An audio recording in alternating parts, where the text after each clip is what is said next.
And I often find myself wanting to help or please or educate someone or inspire someone who doesn't want that from me. And, and You are the only one in this room.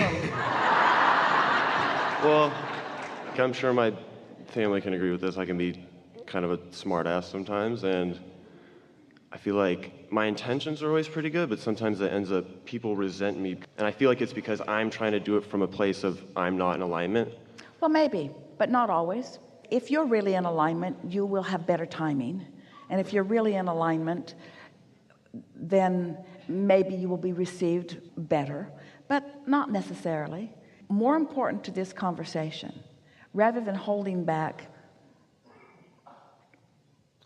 the way you feel when you are tuned in, is to not worry so much about anyone's reaction to you. So the question is, are you reacting to their reaction? So let's say you're well-meaning, they don't take it well, then you react to them not taking it well. That's an indication that you weren't really in alignment. But if you're in alignment and you mean well and they don't take it very well and that's okay with you, then you were in alignment.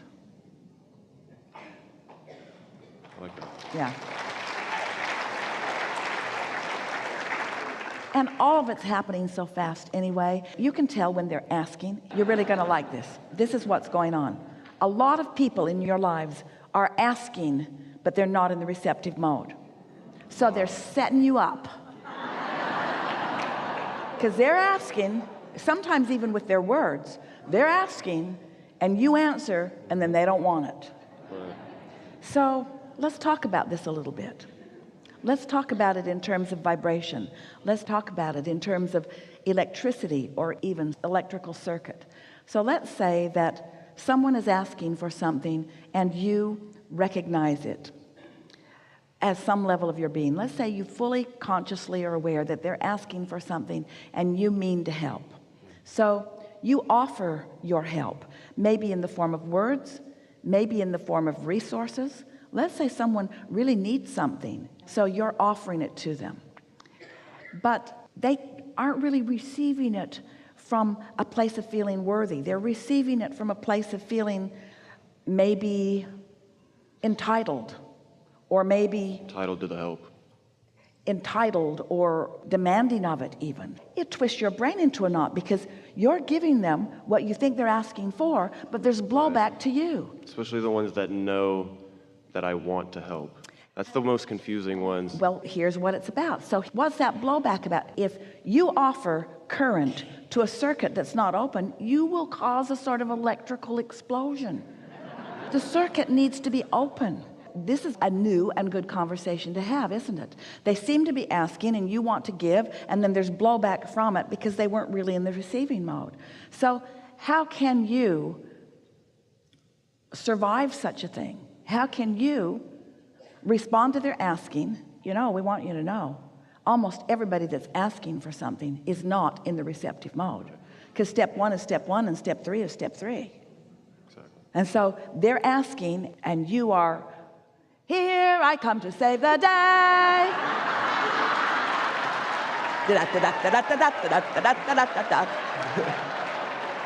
yeah. So you swoop in and you offer and it goes bad and you think, I can't win.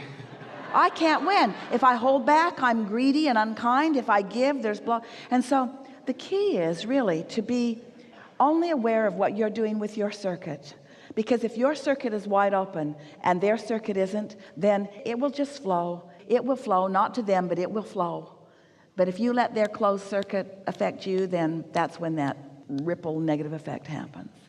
You just got to mind your own business. And you know what your own business is? Your own business is you being happy. And your own business could include wanting happiness for them. But what your own business can't include is whether their circuit is open or not. And you just can't stand on your head in enough different ways to make their circuit open. So it's helpful if you just say, I can't win in this because it's not my job. And then just be the giver that you are because it's nice to give, and let them be the receiver if they want to be, but hold no stake, have no dog in the fight about whether somebody's ready to receive what you're giving. Because They usually aren't. Right. You know that in your cultural environment.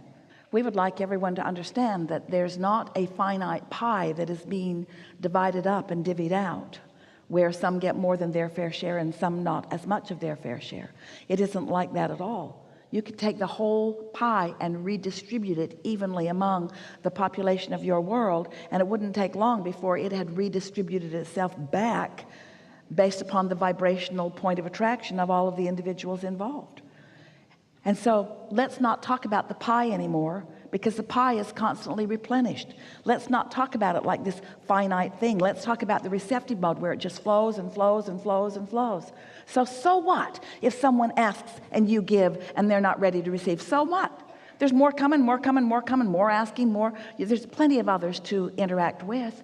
You must have no stake in someone else's receptiveness. It'll drive you mad, because you can't control how they think. You can't control what they think. You can't control when they think. You cannot control the vibration of any other, only your own, only yourself. And I often find myself sort of